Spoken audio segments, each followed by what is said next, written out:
नमः शिवाय, नमः शिवाय, नमः शिवाय, नमः शिवाय,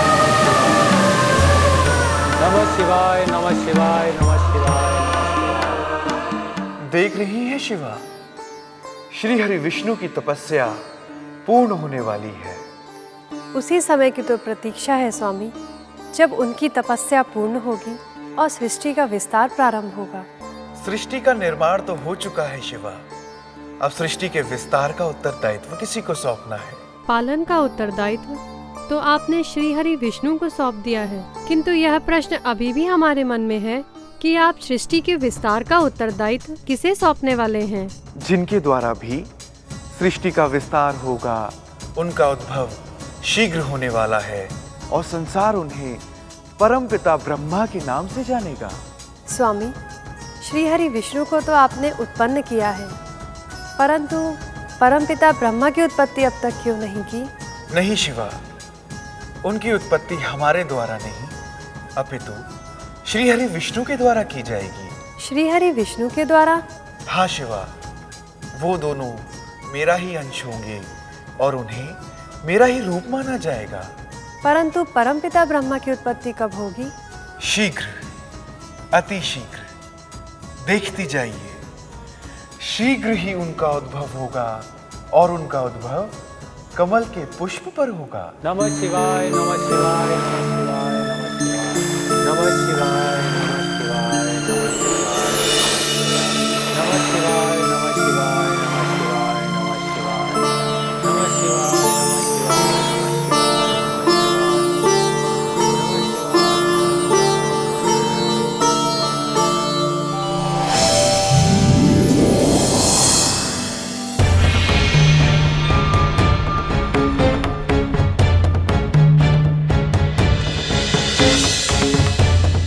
कौन हूं मैं? मेरी उत्पत्ति क्यों हुई है? किसने मुझे उत्पन्न किया है? नमः शिवाय, नमः शिवाय, नमः शिवाय, नमः शिवाय। किस प्रयोजन हेतु मुझे उत्पन्न किया है? कोई दिखाई तो नहीं देता, परंतु मुझे मेरे प्रश्नों का उत्तर चाहिए।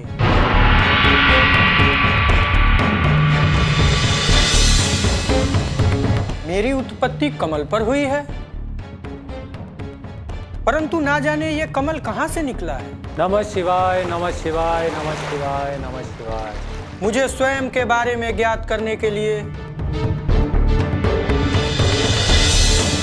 इस कमल द्वारा ही वहां तक पहुंचना होगा जहां से इस कमल की उत्पत्ति हुई है। महादेव, इनकी जिज्ञासा को शांत करने आपको जाना ही होगा। हाँ शिवा, इन्हें इनकी उत्पत्ति के उपरांत उत्तरदायित्व भी तो सौंपना है, सृष्टि के विस्तार का उत्तरदायित्व। नमः शिवाय, नमः शिवाय, नमः शिवाय, नमः शिवाय, नमः शिवाय, नमः शिवाय, नमः शिवाय। आंखें खोलिए, कौन है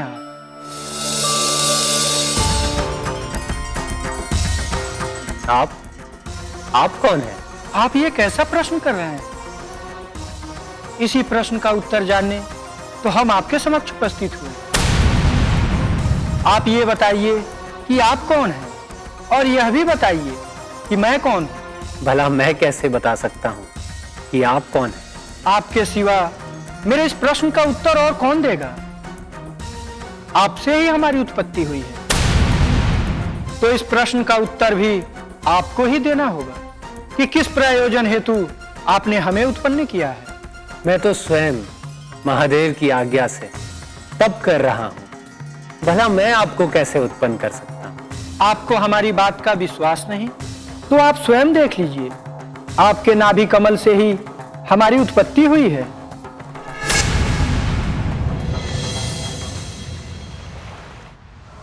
यदि ऐसा है तो इसके पीछे भी महादेव की ही इच्छा होगी, जिन्होंने मुझे उत्पन्न किया, और आपकी उत्पत्ति के पीछे भी अवश्य कोई प्रयोजन होगा। इसका ठीक ठीक उत्तर तो महादेव ही दे सकते हैं। आइए उन्हें आवाहन करें।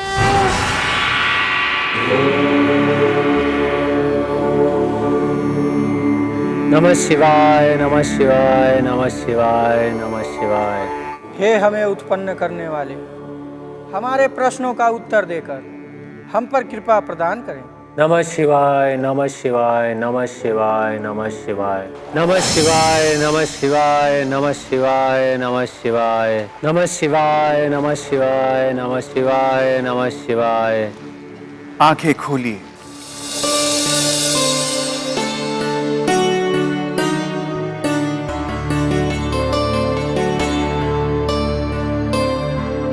हमारा प्रणाम स्वीकार करें। हमारे प्रश्नों का उत्तर देकर हमारी जिज्ञासाओं को शांत करें कि किस प्रयोजन हेतु हमारी उत्पत्ति हुई है और हम कौन हैं। आप दोनों को हमने उत्पन्न किया है। संसार आपको परमपिता ब्रह्मा के नाम से जानेगा। आपका उद्भव सृष्टि के विस्तार हेतु हुआ है। श्री हरि विष्णु को हमने सृष्टि का पालन करता बनाया है। परंतु हमें तो कुछ भी ज्ञात नहीं है, हमें करना क्या होगा? मेरी आज्ञा से सृष्टि का विस्तार आपके द्वारा ही होना है। ये सब कुछ कैसे होगा और कब होगा, ये जानने और समझने के लिए आपको सर्वप्रथम तपस्या करनी पड़ेगी। उस तपस्या के उपरांत मैं आपको दिव्य ज्ञान दूंगा और उस दिव्य ज्ञान के सहयोग से आप सृष्टि का विस्तार कर सकेंगे। जैसी आपकी आज्ञा।